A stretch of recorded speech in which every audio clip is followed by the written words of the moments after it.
అందరికీ నమస్కారాలు. Pyramid master అందరికీ ప్రణామాలు. ముఖ్యంగా ఈరోజు వినాయక చవితి. అందరికీ వినాయక చవితి శుభాకాంక్షలు. ఈరోజు మనం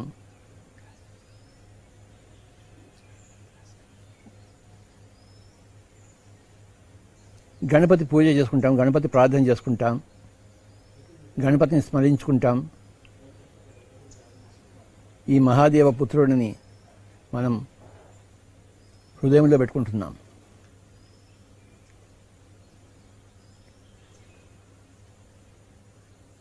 వినాయక చవితి గొప్ప పండుగ. అందరికీ చిన్నప్పటి నుంచి వినాయక చవితి వస్తుందంటే ఒక గొప్ప సంబరం. ఎన్నో పనులు చేయాలి దానికోసం.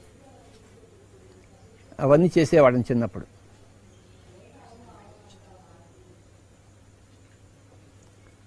కానీ ఈ విధంగా పెద్దగా అయిన తర్వాత, ఆధ్యాత్మికంగా ఎదుగుదైన తర్వాత కొన్ని చెయ్యం, కొన్ని చేస్తాం. ఆధ్యాత్మికంగా ఎదిగాం కదా, చిన్నప్పుడు చేసినాం, ఇప్పుడు చేయం. కానీ ఆ చిన్నప్పుడు చేసిన దాన్ని స్మరిస్తూనే దాని అర్థాలు తెలుసుకుంటాం. మనం అసలు ఏమిటి సంగతి తెలుసుకుంటాం.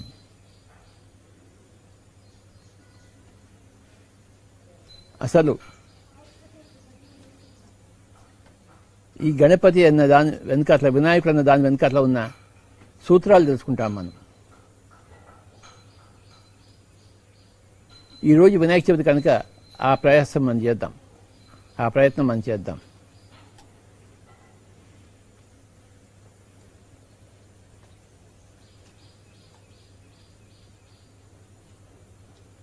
మొట్టమొదటి తెలుసుకోవాల్సిన విషయం ఏంటంటే,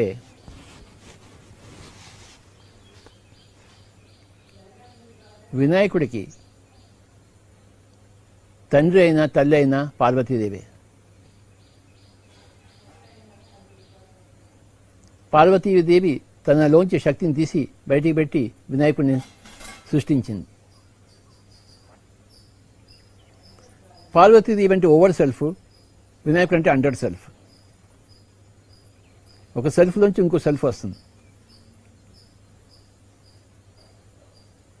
వినాయకుడు సెక్స్ చేస్తే పుట్టలేదు. సెక్స్ చేస్తే పుట్టేవి ఫిజికల్ బాడీస్.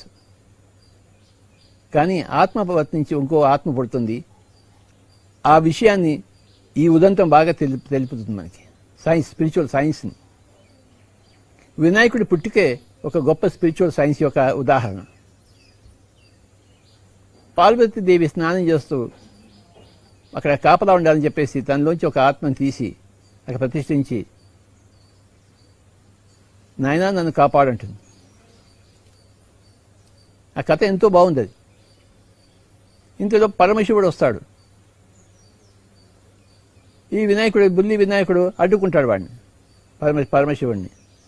ఆ పరమశివుడికి అసలే ముక్కోపి. ఆయన దుర్వాసుడికి తాత.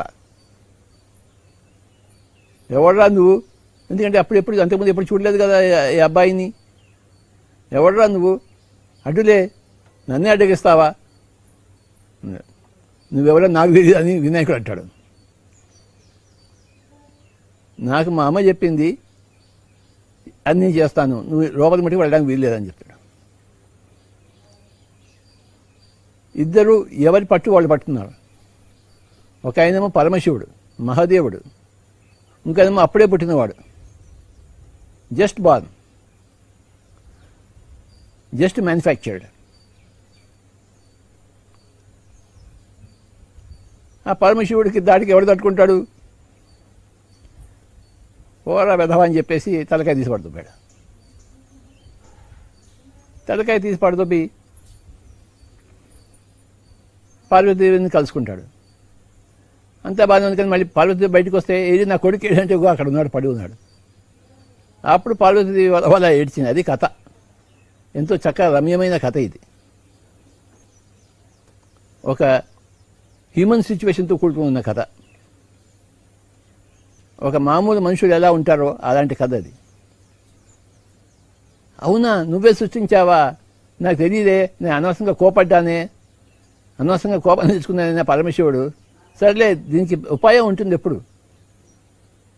ఇప్పుడు తలకాయ లేదు కదా, తలకాయ ఎక్కడి నుంచి తీసుకొస్తాను అని చెప్పేసి తన ప్రమాద గణాలకి చెప్తాడన్నమాట. పోయి మంచి ఎక్కడ తలకాయ తీసుకొచ్చి పెట్టివాయని అంటిస్తాను. వాళ్ళకి ఇక్కడ హ్యూమన్ తలకాయ కనపడలేదు, ఒక ఏనుగు కనబడింది. ఆ ఏనుగు తలకాయ తీసుకొచ్చారు, చచ్చిపోయి ఉంటే ఆ తలకాయని తీసుకొచ్చి పరమేశ్వరుడు వెంటనే అంటించేశాడు.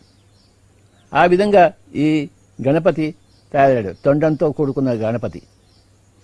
ఇది ఎంతో చక్కటి కథ. అంటే ఆయన సర్జరీ చేశాడు, ఆయన శరీరానికి సర్జరీ చేశాడు. ఏమైనా చేయగలడు ఆయన. పరమశివుడు ఆయన మహాదేవుడు, దేవుళ్ళకే దేవుడు ఆయన, ఏవైనా చేయగలడు. ఆ విధంగా గణపతి యొక్క ఉద్భవం జరిగింది. ఆ పరమశివుడికి పెద్ద కొడుకు అయిపోయాడు. ఆ తర్వాత రెండవ కొడుకు వచ్చాడు, కుమారస్వామి. వాళ్ళ ఫ్యామిలీ గొప్ప ఫ్యామిలీ. మొత్తం మీద మొత్తం ప్రపంచానికే, సృష్టికే ఇది ఫస్ట్ ఫ్యామిలీగా మనం పేర్కొంటున్నాం, తెలుసుకుంటున్నాం. అంటే ప్రతి ఫ్యామిలీ అలా ఉండాలి, ప్రతి కుటుంబం.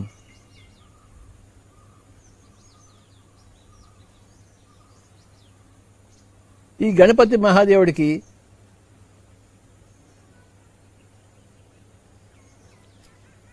ఆయన ఆకారం చూడండి. బొజ్జ గణపతి, తొండ గణపతి,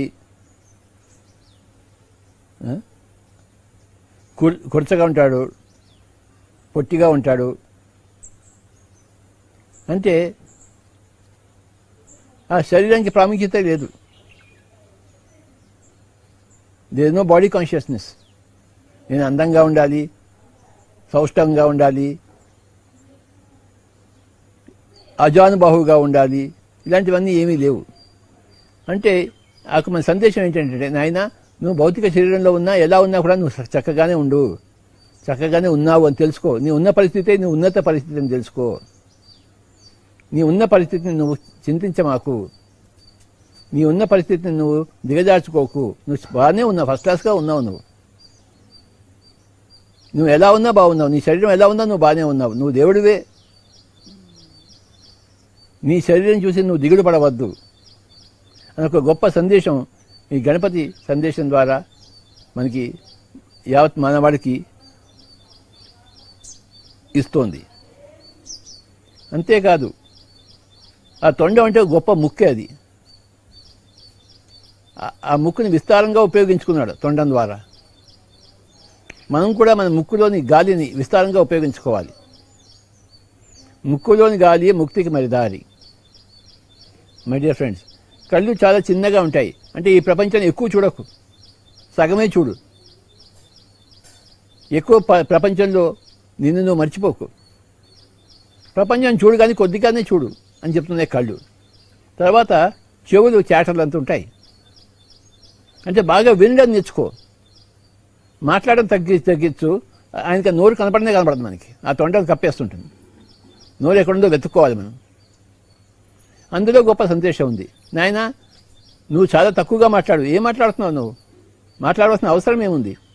చాలా తక్కువగా మాట్లాడు. ఆ మాట్లాడింది ఏదో కరెక్ట్గా మాట్లాడు. వినడం మటుకు చేటలంతా చేసుకుని విను చెవులు. కనుక ఆయన చెవులు ఆ చేటలంతా ఉంటాయి. ఆయన మూషిక వాహనుడు. అంటే ఎలకంటే చాలా అల్పంగా మనం ప్రాణం చూస్తాం, ఎలక అని చెప్పేసి. అలాంటి అల్పమైన ప్రాణులతో కూడా ఆయన చెలిమి చేస్తాడు, ఫ్రెండ్షిప్ చేస్తాడు. ఏది అల్పమైన ప్రాణి కాదు దేవుళ్లకు. మానవులకు అల్పమైన ప్రాణులు ఉంటాయి, కానీ దేవుళ్ళకు అల్పమైన ప్రాణులు ఎక్కడ లేవు. అది చూపించడానికి మూషిక వాహనుడు అయ్యాడు. ఎలుకను పెట్టుకుని కూర్చుంటాడు ఆయన. ఎలుక మీద వాహనం ఆయనకి. ప్రతి దేవుడికి ఒక వాహనం ఉంటుంది. విష్ణుమూర్తికి గద్ద, మరి దుర్గాదేవికి పులి, పరమశివుడికి ముందర ఒక నంది. ఇలాగా దేవుళ్ళు అంటేనే జంతు ప్రపంచంతో చెలిమి చేసేవాళ్ళు. అలాగే వినాయక స్వామి, మన కుమారస్వామి అంటే నెమ్మది, గణపతి దేవుడైతే ఎలుక. చూసారా అంటే ఎన్ని సందేశాలు ఉన్నాయో ఈ గణపతి ద్వారా. చిన్నప్పుడు ఇవన్నీ మనకి తెలియదు, పూజలు చేశాము, ఆకుల్ని తీసుకొచ్చి వేసాము, పత్రి పూజ చేశాము. ఇప్పుడు ఆ పూజలను చేయం, ఇప్పుడు అవగాహన చేసుకుంటాం. అవగాహనతో మనము సంస్మరణ చేసుకుంటాం. ఇప్పుడు మనం పిల్లవాళ్ళం కాదు కదా, మనం పెద్దవాళ్ళం అయ్యాం. పిల్లగా ఉన్నప్పుడు పూజలు చేశాము, ఏమీ అర్థం కాక. తల్లిదండ్రులు ఏం చెప్పారో అది చేశాము, సమాజం ఏం చేసిందో మనం చేసాము. కానీ మనం పెద్దగా అయిన తర్వాత సమాజం చెప్పినట్టు, తల్లిదండ్రులు చెప్పినట్టు విన్నాము, మనం ఆచార్యులు చెప్పినట్టు వింటాం, ఆధ్యాత్మికులు చెప్పినట్టు వింటాం, ఆధ్యాత్మిక సత్యాలు తీసుకుంటాము. ఈ గణపతి యొక్క కాన్సెప్ట్ వెనకాల ఉంది స్పిరిచువాలిటీని తెలుసుకుంటాం మనం. ఈరోజు మనం అదే ప్రయాసం చేస్తున్నాము, అదే ప్రయత్నం చేస్తున్నాము ఈ వినాయక చవితి నాడు. వినాయకుడు భోజన ప్రియుడు, బాగా తింటాడు. పిరమిడ్ పిక్చర్స్ చూడమంటే అందరూ భోజన ప్రియులే.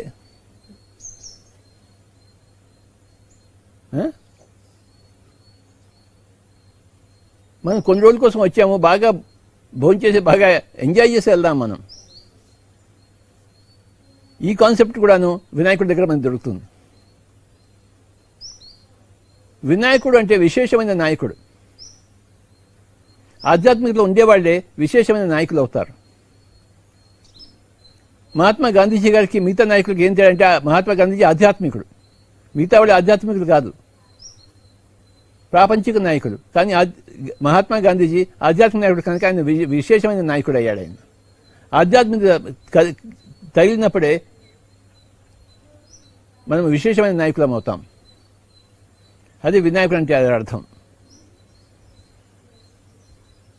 My dear friends, my dear masters and my dear God's,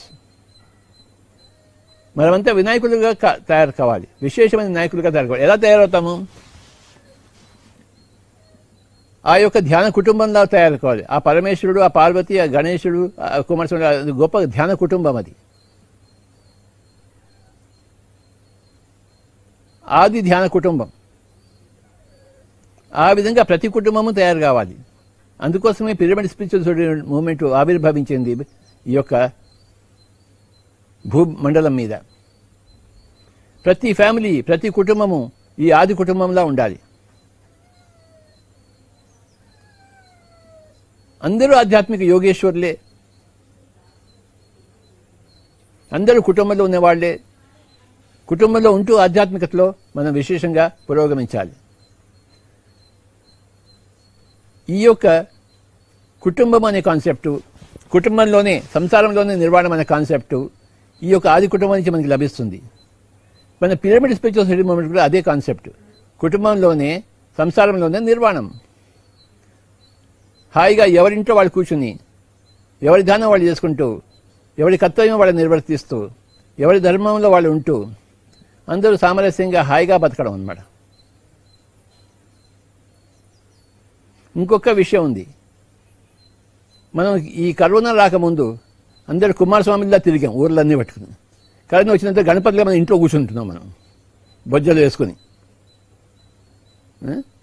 అంటే కరోనా రాకముందు అంతా పిఎస్ఎస్ఎం అంతా పరిగెత్తింది. ఎక్కడ పరిగెత్తుందో రామచంద్ర, ఇల్లు అనక, ఊరనక, దేశం అనక, రాత్రనక, పగలనక పరిగెత్తింది. అందరూ కుమారస్వామిలా పరిగెత్తారు. కానీ ఈ కరోనా వచ్చిన తర్వాత కుమారస్వామి అందరూ హాయిగా ఇంట్లో కూర్చున్నారు, గణపతి దేవులు అయిపోయారు. ఇంట్లో కూర్చొని జూములు చేసుకుంటున్నారు. మనకు ఆ కథ కూడా తెలుసు.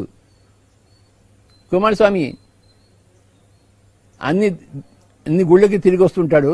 కానీ ఏ గుడికి వెళ్ళినా కూడాను అంతకన్నా ముందు ఆయనకి వినాయకుడే ప్రత్యక్షం అవుతాడు. వినాయకుడు ఇక్కడే కూర్చున్న తల్లిదండ్రులు చుట్టూ తిరుగుతాడు. తల్లిదండ్రులే పరమ సత్యం అని చెప్పేసి. కనుక ఆ కుమారస్వామి ఎక్కడ పోయినా కూడా ముందు గణపతి కనబడుతుంటాడు. అక్కడ చివరికి మళ్ళీ తల్లిదండ్రులు వచ్చేకి గణపతి ఇక్కడ ఉంటాడు. అప్పుడు గణపతి పోటీలో గెలిచాడని చెప్తారన్నమాట.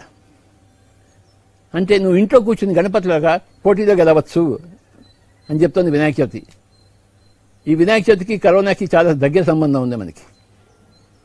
నువ్వు ఇన్ని రోజు బాగా పరిగెత్తి అలసిపోయావు నాయన, కానీ ఇప్పుడు నువ్వు వినాయకుడిలా ఇంట్లో కూర్చొని జూములు చేస్తూ ధూమ్ ధామ్ లాగా జూమ్ ధామ్ చేస్తూ నువ్వే గెలుస్తున్నావు. ఇప్పుడు ఇంట్లో కూర్చొని ఇడ్లీలు తింటూ సాంబార్లు తాగుతూ వంటలు వండుతూ పాయసాలు తీసుకుంటూ కుడుములు చేసుకు నువ్వు హాయిగా ప్రపంచంతో ధ్యానం చెప్తున్నావు నాయన. ఇది వినాయక యుగం స్టార్ట్ అయింది కరోనా తర్వాత. కరోనాకి పూర్వము అది కుమారస్వామి యుగము, ఒక యుగ మార్పిడి అయిపోయింది. ఏ యుగ మార్పిడి అయింది? కుమారస్వామి యుగం అయిపోయింది పిఎస్ఎస్ఎంకి. మరి వినాయక యుగం స్టార్ట్ అయింది, ప్రారంభమైంది మన పిఎస్ఎస్ఎంకి. ఇది ఎంత గొప్ప పరిణామమో. ఆయాసం లేని ప్రయాసం ఇది. కుమారస్వామి అంటే పూర్తి ఆయాసంతో కూడుకున్న ప్రయాసం. ఈ 6 నెలల నుంచి మార్చి 20 నుంచి ఇగో ఇవాళ ఆగస్టు 22కి వచ్చేసాం. 5 నెలలు అయిపోయింది అనుకుంటా, 5ో 6ో నెలలో. మరి హాయిగా వినాయకుడు నేను కూర్చున్నాను ఇంట్లో, కానీ ప్రపంచంతో తిరుగుతున్నాను. ఇవాళ పొద్దున్నే సింగపూర్ పోయి వచ్చాను. మన digital meditation summit south east Asia. మళ్ళీ ఇప్పుడు వెళ్ళాలి నేను అక్కడికి, సింగపూర్కి వెళ్ళాలి నేను. ఇగో ఈ వినాయక చవితి సెలబ్రేషన్స్ అయిపోతున్నా, మళ్ళీ నేను సింగపూర్కి వెళ్తాను. అంటే ఇంట్లో కూర్చుని ప్రపంచంతో తిరుగుతున్నాను నేను. అంటే వినాయకుడిలో తయారైపోయాను మనం. అంతకుముందు సింగపూర్ అంటే నేను కుమారస్వామిలో సింగపూరే వెళ్ళాను నేను. ఇప్పుడు సింగపూర్ వెళ్ళాలంటే ఇంట్లో కూర్చుని పిరమిడ్ వ్యాలీలో కూర్చుని నేను సింగపూర్ వెళ్తున్నాను, వాళ్ళందరితో మాట్లాడుతున్నాను. వినాయకుడిలో తయారైన ప్రతి పిరమిడ్ మాస్టర్ ఇప్పుడు వినాయక స్వామి అయిపోయాడు. కుమారస్వామి కాస్త వినాయక స్వామి అయిపోయాడు ప్రతి పిరమిడ్ మాస్టర్ కూడాను. ఈరోజు ఈ వినాయక చవితి సందర్భంగా ఈ యుగ మార్పిడికి మనం చక్కగా సంబరాలు చేసుకుంటున్నాం. ఇది ఇంకా ఎప్పటికీ ఇలానే ఉంటుంది. ఇంకా వినాయక యుగం స్టార్ట్ అయితే ఇంకా కుమారస్వామి యుగం అంతమైపోయినట్టు. ఇంకా ఎవరు ఎక్కడికి బయటకు వెళ్ళక్కర్లేదు. జూమ్ ఝామ్ దాగా ధూమ్ ధామ్ దాగా మరి పిఎంసి ద్వారా యూట్యూబ్ల ద్వారా మనం చెప్పింది ప్రపంచం అంతా వింటుంది. ప్రపంచంలో జరిగేదంతా మనం ఇంట్లో కూర్చొని వింటాం. ఎక్కడెక్కడ ఏం జరుగుతుందో మనం ఇంట్లో కూర్చొని వింటాము. మనం చేసేది ప్రపంచం అంతా వాళ్ళ ఇళ్ళలో వాళ్ళు కూర్చుని. ఇదంతా వినాయక యుగం స్టార్ట్ అయింది. అంటే తమ్ముడి యుగం అయిపోయింది, పెద్దన్న యుగం వచ్చింది. తమ్ముడు కుమారస్వామి, అన్న గణేశుడు. తమ్ముడు పని చేశాము కరోనాకి రాకముందు, ఇప్పుడు పెద్దన్న పని చేస్తున్నాము కరోనా వచ్చిన తర్వాత ఇంట్లో కూర్చుంటున్నాము. ఎంతో హాయి, కానీ ఎంతో పని, ఎంతో సత్ఫలితాన్ని ఇస్తోంది మనకి. తక్కువ ఖర్చుతో ఎక్కువ ఉపయోగాలు పొందుతున్నాం మనం ఈ వినాయక యుగంలో. తక్కువ ప్రయాసంతో ఎక్కువ లాభాలు పొందుతున్నాము ఈ వినాయక యుగంలో. కనుక ఈరోజు వినాయక చవితి సందర్భంగా ఈ యుగ మార్పిడి గురించి మనం చక్కగా తెలుసుకుంటున్నాం. ఇంకా పరిగెత్తక్కర్లేదు, అంతా డిజిటల్గా జరుగుతుంది. పరిస్థితులన్నీ మారిపోయాయి, రోజులు మారిపోయాయి, యుగాలు మారిపోయాయి, సిద్ధాంతాలు మారిపోయాయి. నువ్వు ఇంట్లో కూర్చొని ఇతోధికంగా ధ్యానం చేయి, ఇతోధికంగా కుడుములు తిను, ఇతోధికంగా సినిమాలు చూడు, ఎంజాయ్ చేయి, ఇతోధికంగా క్యారమ్స్ ఆడు, చెస్ ఆడుకో, ఇతోధికంగా ధ్యాన ప్రచారం చేయి. ఇంట్లో కూర్చుని ఏవైనా చేసినా ఇంట్లో కూర్చొని చేయొచ్చు నువ్వు. ఈ యొక్క వినాయక యుగానికి మనం చక్కగా ఆనందిస్తూ ఈరోజు సంస్మరణ చేసుకుంటున్నాం వినాయకుడు. మనం వినాయకుడిలో ఉంటే మనకి విఘ్నాలు రావు. వినాయకుడిని విఘ్నేశ్వరుడు అని అంటాం. అంటే మన ప్రాపంచికంగా మనం ఏదైనా చేయబోతే మనకి విఘ్నాలు వస్తాయి, పక్క వాళ్ళ దారి వాటిని అడ్డుకుంటారు. కానీ వినాయకుడిని తలుచుకుంటే అడ్డులన్నీ తొలగిపోతాయని. వినాయకుడు అంటే ఎవరు? పార్వతీపుత్రుడు. అంటే వినాయకుడిని తెలుసుకోవాలంటే పార్వతీదేవిని తెలుసుకోవాలి. పార్వతీదేవి అంటే హయ్యర్ సెల్ఫ్, ఓవర్ సెల్ఫ్. మన ఓవర్ సెల్ఫ్ మనం తలుచుకుంటే, మన హయ్యర్ సెల్ఫ్ తెలుసుకుంటే మనకి ఆ విఘ్నాలన్నీ తొలగిపోతాయి.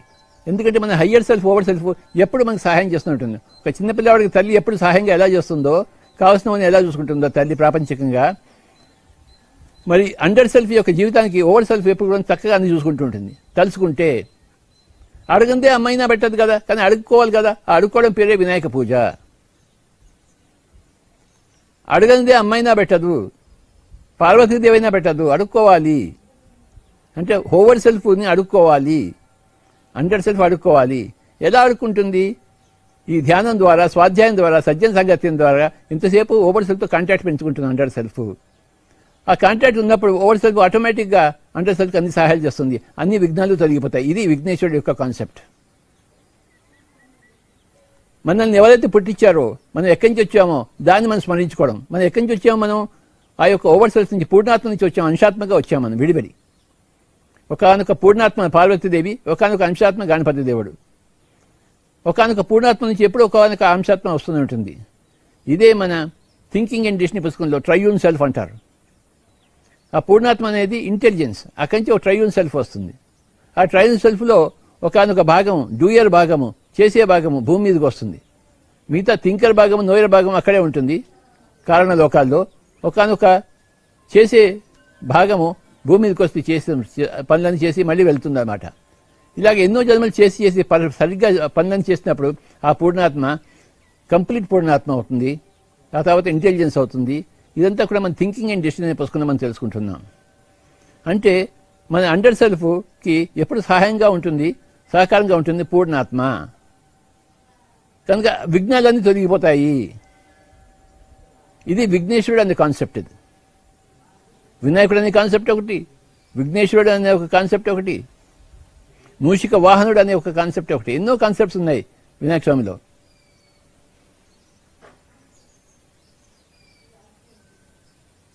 అయితే ఏ ఆకులు తెంపి ప్రకృతిని నాశనం చేసి వినాయక పూజ చేయక్కర్లేదు. ఇప్పుడు మనం ఇక్కడ ఏ ఆకులు తెంపలేదు, చెట్లన్నీ పరిరక్షంగానే ఉన్నాయి. పర్యావరణం చూసుకోవాలి మనం. పూజా విధానం మార్చుకోవాలి. పూజా విధానం మార్చుకోవడమే ధ్యానం అంటే. పూజా విధానాన్ని మార్చుకోవడమే జ్ఞానం అంటే. పిరమిడ్ స్పిరిచువల్ సొసైటీ మూమెంట్ అంత పూజా విధానాన్ని మార్చి ధ్యాన విధానాన్ని ప్రకటించింది, జ్ఞాన విధానాన్ని ప్రకటించింది,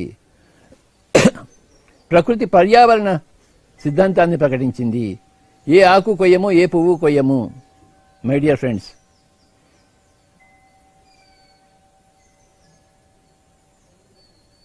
ఈ వినాయకుడు అనే కాన్సెప్ట్ నుంచి అన్నీ నేర్చుకుంటాం మనము. ఈరోజు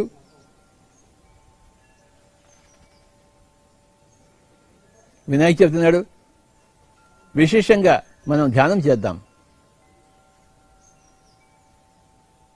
ధ్యానం చేసినప్పుడు మన శక్తి మనకి పెరుగుతుంది, మన జ్ఞానం పెరుగుతుంది, మన ఆత్మ విస్తారంగా అవుతుంది. చేసుకున్న వాడికి చేసుకున్నంత మహాదేవా. మనం ఎక్కడికి ప్రపంచం తిరగక్కర్లేదు. మన ఇంట్లో కూర్చుని మన తల్లిదండ్రుల చుట్టూ తిరిగితే, ఎవరా తల్లిదండ్రులు అంటే మన పూర్ణాత్మ. మన పూర్ణాత్మే మన తల్లి, మన పూర్ణాత్మే మన తండ్రి. మన ఇంట్లో కూర్చుని తల్లిదండ్రుల చుట్టూ తిరగడం అంటే, పూర్ణాత్మ చుట్టూ తిరగడం అంటే అదే ధ్యానము, అదే స్వాధ్యాయము, అదే సజ్జన సాంగత్యము. ధ్యానం అన్నప్పుడు ఏం చేస్తాము? స్వాధ్యాయంలో ఉన్నప్పుడు ఏం చేస్తాము? సజ్జన సంగత్యం ఏం చేస్తాము? మన పూర్ణాత్మ చుట్టూ మనం తిరుగుతూనే ఉంటాము, ప్రదక్షిణలు చేస్తాము. అదే వినాయక సిద్ధాంతము.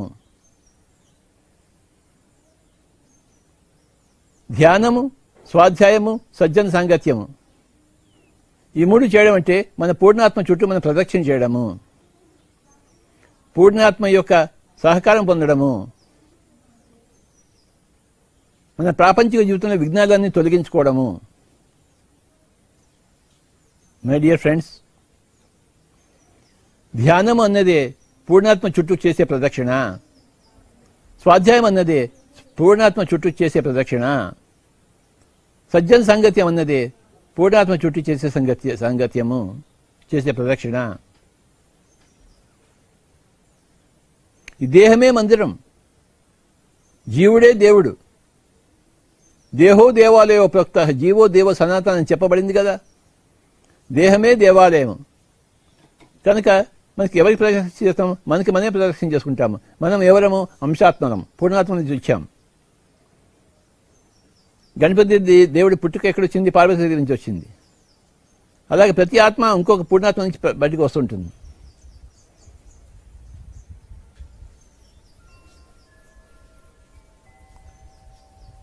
ఈరోజు వినాయక చవితి నాడు మనం ఈ విషయాలన్నీ తెలుసుకున్నాము.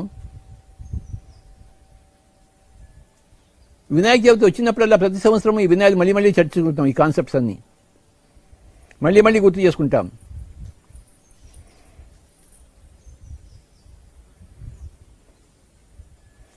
దీపావళి వచ్చినప్పుడల్లా నరకాసురుడు, సత్యభామ, శ్రీకృష్ణుడు అన్న కథలు చెప్పుకుంటాము. మరి దసరా వచ్చినప్పుడల్లా దుర్గాదేవి కథలు అని చెప్పుకుంటాము. కృష్ణాష్టమి వచ్చినప్పుడు కృష్ణుడి కథలు చెప్పుకుంటాము. వినాయక చవితి వచ్చినప్పుడు వినాయకుడి కథలు చెప్పుకుంటాం మనం. ఈ కథలు చెప్పుకోవడం అంటే ఏంటి? సత్యం సాంగత్యం చేయడం అన్నమాట. ఇంతకన్నా సత్యం సాంగత్యం ఎక్కడుంది? ఇంతకన్నా స్వాధ్యాయం ఎక్కడుంది?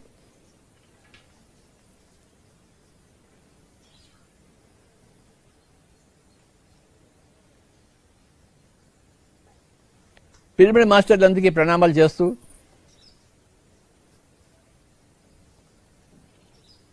ఈరోజు ఇతోధికంగా ధ్యానం చేద్దాం. వినాయక చవితి సందర్భంగా అందరూ హాయిగా కూర్చున్నాము. శ్వాస మీద ధ్యాస పెడదాం మై డియర్ ఫ్రెండ్స్. ఈరోజు వినాయక చవితి స్పెషల్ మెడిటేషన్.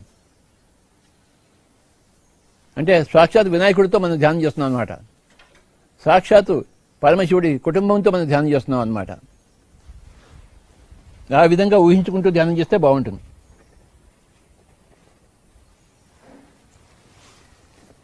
ఎవరూ కళ్ళు తెరవరాదు. శ్వాస మీద ధ్యాస, శ్వాసానుసంధానం.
మనం కింద మనిషి, పైన జంతువు, ఏనుగులా ఉందాం. మనం మనిషిలా ఆలోచించదు, ఏనుగులా ఆలోచిద్దాం.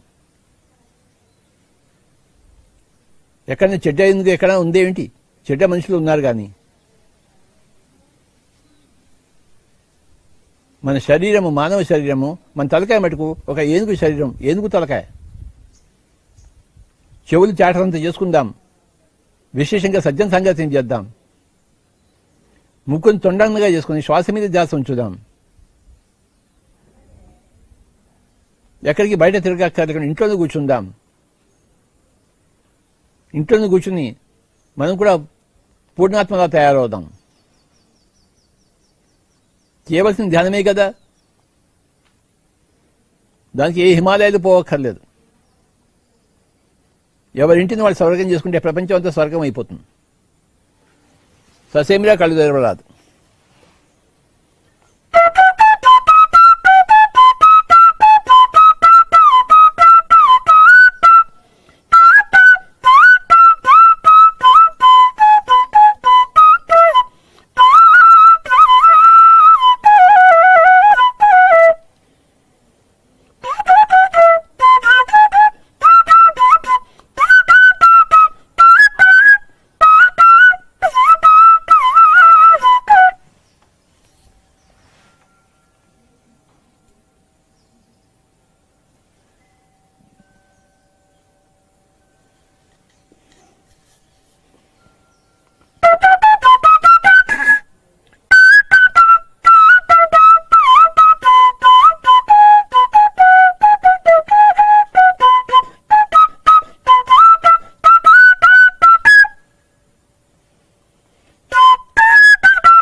హాయిగా కూర్చున్నాము. శ్వాస మీద ధ్యాస మిత్రులారా. ఇతోధికంగా ధ్యానం చేసుకుందాం. ఇతోధికంగా పూర్ణాత్మతో అనుసంధానమై ఉందాం. ఉచ్ఛ్వాస నిశ్వాసతో కూడి ఉందాం. పవనపుత్రులం అవుదాం, వాయుపుత్రులం అవుదాం.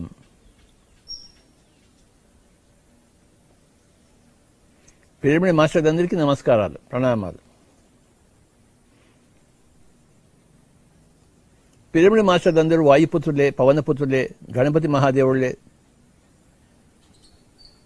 అందరూ పూర్ణాత్మలుగా తయారైన వారే.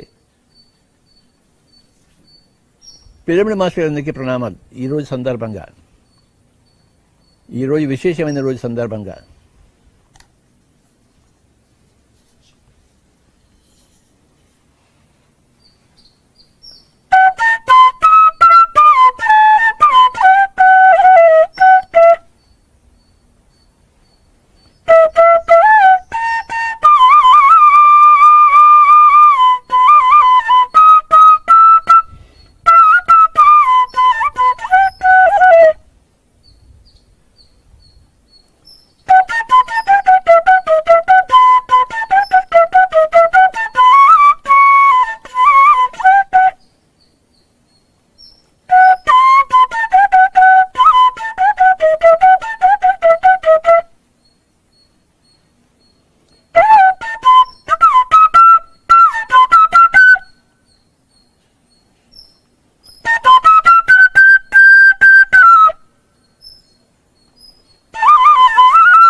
ఎవరూ కళ్ళు తెరవరాదు.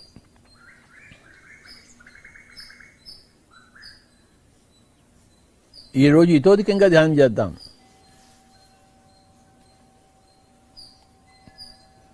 My dear friends and my dear masters and my dear gods of Pyramid Spiritual Society's movement.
హాయిగా కూర్చున్నాము. శ్వాస మీద ధ్యాస మిత్రులారా.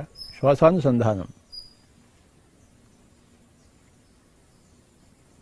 ప్రతిరోజు ధ్యానమే, ప్రతిరోజు స్వాధ్యాయమే, ప్రతిరోజు సజ్జన సంఘం. అంటే మన చుట్టూ మనం తిరగడం, మన ప్రణామం మనమే చేసుకోవడం, మన పూర్ణాత్మతో మనం పరిచయం చేసుకోవడం, పూర్ణాత్మతో మనం అనుసంధానం కావడం. అదే ధ్యానం అంటే, స్వాధ్యాయం అంటే, సజ్జన సంగాత్యం అంటే. మన చుట్టూ మనమే ప్రదర్శన చేసుకోవడం. అహం బ్రహ్మాస్మి కదా, తత్వమసి కదా, ఎవరి చుట్టూ ప్రదర్శన చేస్తాం? మన చుట్టే మనం ప్రదర్శన చేస్తాం. ధ్యానం, స్వాధ్యాయం, సజ్జన సంగతి అంటే అదే. మన చుట్టూ మనం ప్రదక్షిణలు చేయడమే, మన గురించి మనం తెలుసుకోవడమే.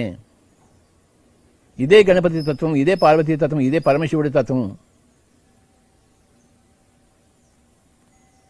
ఎక్కడున్న వాళ్ళు అక్కడే గప్చుప్గా కూర్చోవాలి.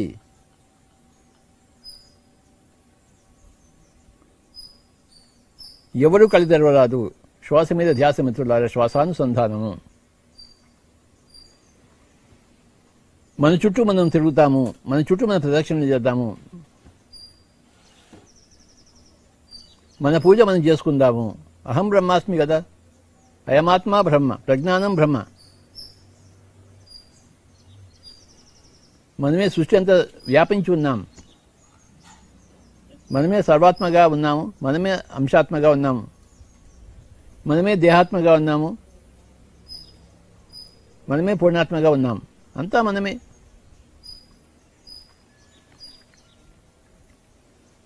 ససేమిరా కళ్ళు తెరవరాదు.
వినాయక స్వామిలాగా కళ్ళు చిన్న చేసుకుని ప్రపంచాన్ని కొద్దిగానే చూద్దాము, మూతి చిన్న చేసుకుని తక్కువ మాట్లాడదాము, చెవులు చాటంత చేసుకుని ఎక్కువగా విందాము, మన ముక్కును తొండంగా చేసుకుని ఇతోధికంగా ధ్యానం చేద్దాం. మై డియర్ ఫ్రెండ్స్, ఇదే వినాయక కథ, వినాయక సిద్ధాంతం.